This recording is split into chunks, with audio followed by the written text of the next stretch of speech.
दुनिया की तमाम छोटी और बड़ी खबरों के लिए हमारे चैनल को सब्सक्राइब करना न भूलें और बेल का बटन जरूर दबाएं। दोस्तों, मैं सहल कुरैशी। दोस्तों, इस वक्त मुल्क में, देश में बहस होनी चाहिए महंगाई को लेकर। बहस होनी चाहिए चाइना जो है वो हमारी सरहदों में घुसकर कब्जा कर रहा है उस पर। लेकिन हमारे जो मंत्री गण हैं वो बहस कर रहे हैं वीर सावरकर पर। आप सोचिए, राजनाथ सिंह ने एक बयान दिया सावरकर को लेकर।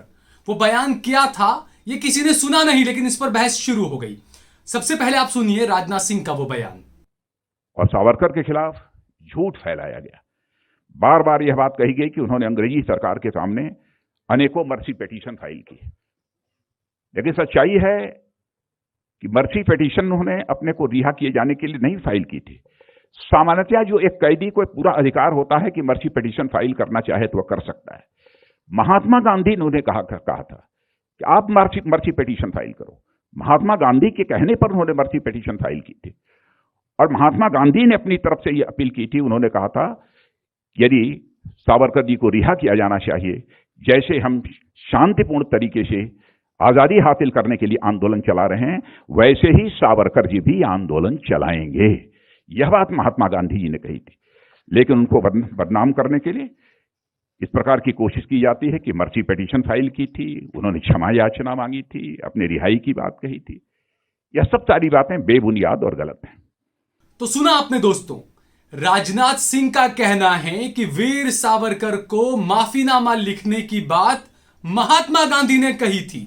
अब दोस्तों, महात्मा गांधी, क्योंकि वीर सावरकर ने जो पहला माफीनामा लिखा था वो 1911 में लिखा था, जबकि महात्मा गांधी अफ्रीका से भारत आए थे 1915 में। अब आप सोचिए, क्या महात्मा गांधी जी ने व्हाट्सएप कर बताया था क्या सावरकर को कि आप माफीनामा लिख दो? तो ये जबरदस्त बहस छिड़ी हुई है। इस पर सबसे ज्यादा फ्रंट फुट पर आकर बैटिंग कर रहे हैं असदुद्दीन ओवैसी। किस तरीके से असदुद्दीन ओवैसी ने एक रैली में इस बात का जिक्र किया और राजनाथ सिंह और मोदी सरकार को आड़े हाथों लिया है, देखिए आप। वजीर दिफा ने यह कहा कि सावरकर ने जो अंग्रेजों को माफीनामे के खत लिखे थे वो महात्मा गांधी के बोलने पे लिखे थे। आप उलेमाए कराम यहां पर मौजूद हैं, अल्लामा फजल खैराबादी रहमतुल्लाह अलैह हो या मौलाना हुसैन अहमद मदनी रहमतुल्लाह अलैह हो, ये माल्टा की जेल में थे, वो अंडमान की जेल में थे। कोई भी एक खत इनका नहीं बता सकता कि उन्होंने अंग्रेजों से माफी की भीख मांगी। कोई नहीं बता सकता, कोई नहीं बता सकता। अब ये जो मोहतरम है सावरकर, ये जेल में गए 1911 को। कब गए जेल में? जुलाई 4, 1911 को गए। ये जरूरी है बोलना क्योंकि रिकॉर्ड हो गया तो दिखाते टीवी वाले, इन्हें एक और भड़काऊ भाषण गुलगोर में दे गए बोल के। तो जुलाई 4, 1911 को उन्होंने जेल में डाले सावरकर को। अब राजनाथ सिंह ये बोल रहे कि महात्मा गांधी खुद उनको ये बोले कि आप अंग्रेजों को एक खत लिखो, मर्सी पिटीशन लिखो, माफीनामा लिखो। मैं राजनाथ सिंह साहब से पूछना चाह रहा हूं कि आपको ये झूठ बोलने के लिए किसने मजबूर किया? 4 जुलाई 1911 को जब सावरकर को अंग्रेज गिरफ्तार करके काला पानी अंडमान में रखे, गांधी भारत में नहीं थे, साउथ अफ्रीका में थे राजनाथ सिंह साहब। वहां से क्या उन्होंने क्या प्लेन में उड़ के आके बोले या क्या, कैसा है? उतना प्लेन भी नहीं था जब, तो नहीं, कुछ भी नहीं था। अब इन्होंने लंबी छोड़ दी है।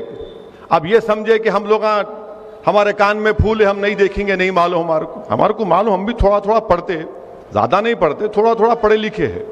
वो हम तेलुगु में बोलते కొంచెం కొంచెం, लिटिल लिटिल। ये पहली झूठ इनकी।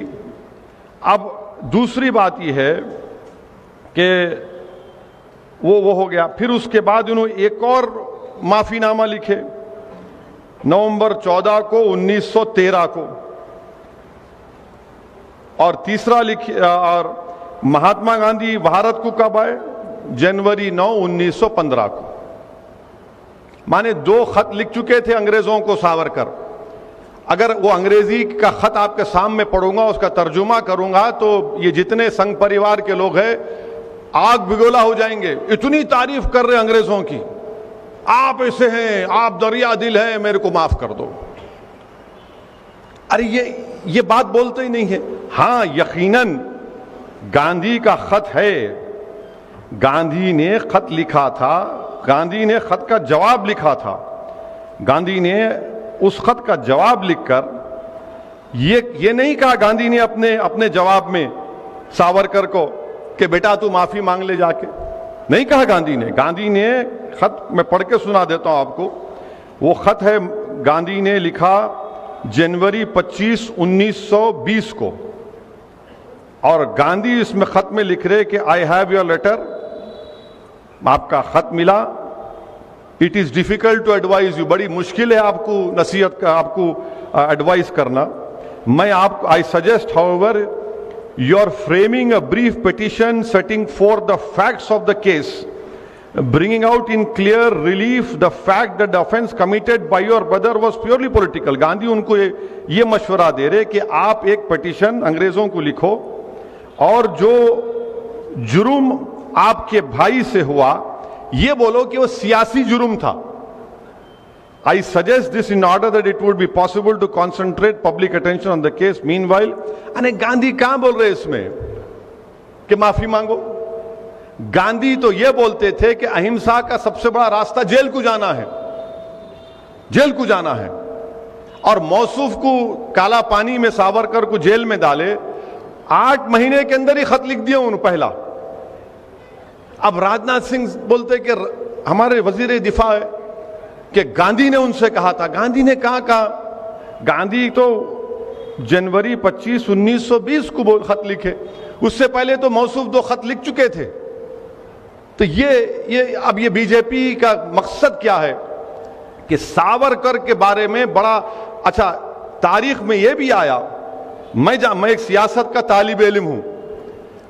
1990 तक बीजेपी सावरकर का नाम ही नहीं लेती थी, हिंदुत्व का नाम भी नहीं लेती थी। ये आडवाणी ने शुरू किया हिंदुत्व और सावरकर 1990 में, उसके बाद से सब शुरू हो गए। अच्छा, सावरकर की तारीख क्या है? सावरकर की तारीख यह है कि सावरकर ने, मैं आपको बता रहा हूं कि सावरकर ने, अब ये हम बीजेपी वालों पे छोड़ देते, आप झूठ है सच है बोलो। सावरकर ने 1900 आजादी मिलने के बाद 1947 में, क्या सावरकर ने नहीं कहा था कि मैं तिरंगे को नहीं मानता, मैं भगवा रंग को मानता? कहा था सावरकर ने यह बात। तीसरी बात, सावरकर ने यह भी कहा था कि हिंदू बादशाहों का यह काम था कि वो मुस्लिम खवातीन की इज्जत लूटते, उनका रेप करते ताकि जंग जीत जाए। चौथी बात सावरकर ने यह कहा था कि जब नेताजी सुभाष चंद्र बोस अंग्रेजों से गुलामी को खत्म कराने के लिए भारत के लोगों से बोल रहे थे कि आओ मेरी इंडियन नेशनल आर्मी में आओ, तो सावरकर लोगों को बोल रहे थे नहीं तुम अंग्रेजों की फौज में जाओ। छठी बात, सावरकर ये तारीख में है, ये मैं कोई अपने दिल से नहीं, उससे नहीं मना रहा हूं मैं। 1939 में कांग्रेस और तमाम मुजाहिदीन आजादी ने फैसला लिया कि हम तमाम अपने अपने विजारत के ओहदों से इस्तीफा देते, तो सावरकर लिंगिंगतो वायसराय के पास जाके बोले नहीं हम नहीं देते, हम आपके साथ हैं, हम आपके साथ हैं। 19 सब अच्छा, ये बार बार बोलते हैं मुसलमानों को 2 नेशन थ्योरी। अरे 2 नेशन थ्योरी की सबसे पहले बात करने वाला 1937 में सावरकर थे। सावरकर ने कहा कि हिंदू नेशन है और मुसलमान एक कम्युनिटी है। आप बोले, हम नहीं बोले। ना हमको सावरकर से मतलब है, ना जिना से मतलब था, हमारे को ना रहेगा कभी। और आपको मालूम कि हिंदू महासभा और मुस्लिम लीग मिलकर इख्तिदार में थे उस जमाने में, माने दोनों, हिंदू महासभा और मुस्लिम लीग मिलकर इख्तिदार में थे। और आखिरी बात, सावरकर महात्मा गांधी के कत्ल में मुलव्विस थे। कौन बोले बात ये? महात्मा गांधी के जो कत्ल का मुकदमा चला उसमें सावरकर एक्यूज थे। कोर्ट ने उनको कहा कि इनका जो पीए था सावरकर का, बाज्ये नाम था, वो जो एविडेंस दिया उसको कानून में क्या है कि कोरॉबरेट करना, मैंने सिर्फ मेरे बोलने पे नहीं बल्कि इलियास सेठ भी बोलना, वो नहीं कर सका। मगर जस्टिस कपूर जो सुप्रीम कोर्ट के चीफ जस्टिस थे, कमीशन ऑफ इंक्वायरी बनाया गया, उन्होंने अपनी रिपोर्ट में कहा कि सावरकर के घर में गांधी के कत्ल की साजिश हुई। आप इनको अपना हीरो मनाते, आप इनको, अच्छा ये भी छोड़ो, आप ये भी अगर झूठ रहा तो क्या सरदार पटेल ने नहीं लिखा कि हिंदू महासभा की एक फाइनेंशियल ऑर्गेनाइजेशन सावरकर के मातहत थी जिसने गांधी को कत्ल किया? ये सब चीजें हैं और ये आप कर रहे हैं। जब मैं 2004 में पार्लियामेंट को, हैदराबाद की आवाम का लाख शुक्रिया, मुझे मुंतखब करके अल्लाह ने भिजाया। 2004 में पार्लियामेंट के सेंट्रल हॉल में मैं गया तो जैसा हम ऐसा बैठे हुए सेंट्रल हॉल, यहां पर गांधी की फोटो है और उसके राइट ऑपोजिट सावरकर की फोटो है। आप बताइए कि जिसके कत्ल का मुकदमा उस पर चला, कोर्ट ने बरी किया उनको, मगर इंक्वायरी कमीशन में उनको साबित हुआ कि वो मुलविस थे। यानी गांधी की फोटो एक तरफ, सावरकर की फोटो एक तरफ। तो ये क्या हो रहा है हमारे मुल्क में? फिर खुद वजीर दिफा इस तरह की अगर बात करेंगे और फिर मोहन भगवत आरएसएस के सरसंघचालक बोल रहे नहीं सावरकर उर्दू बड़ी अच्छी बोलते थे, गजल लिखते थे, उन्हें मुस्लिम दोस्त थे। कहते गजल लिखे तो मुस्लिम दोस्त हो जाते।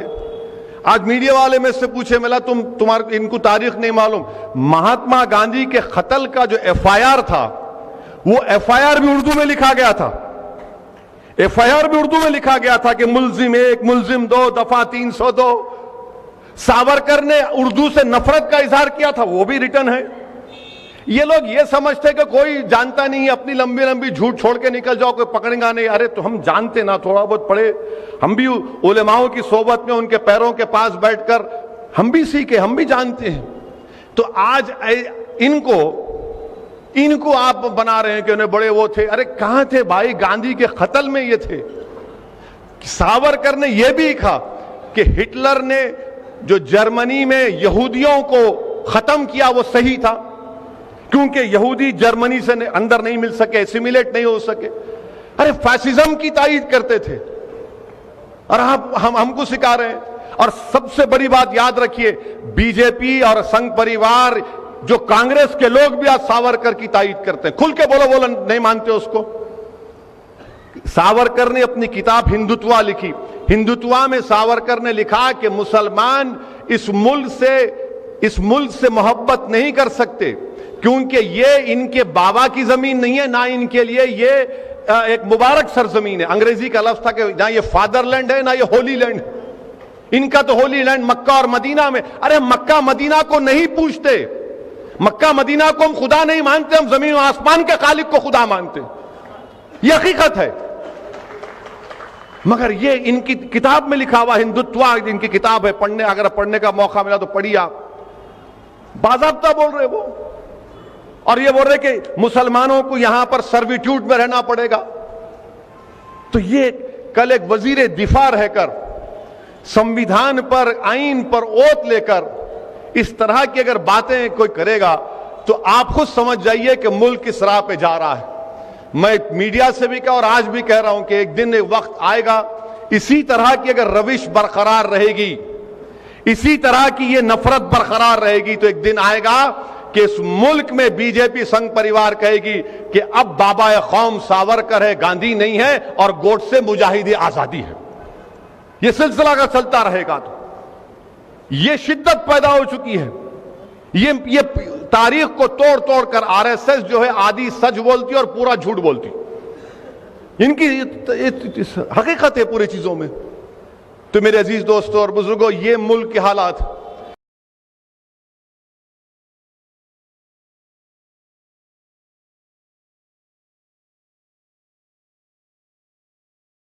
आप देख रहे हैं देश लाइव, देश की आवाज।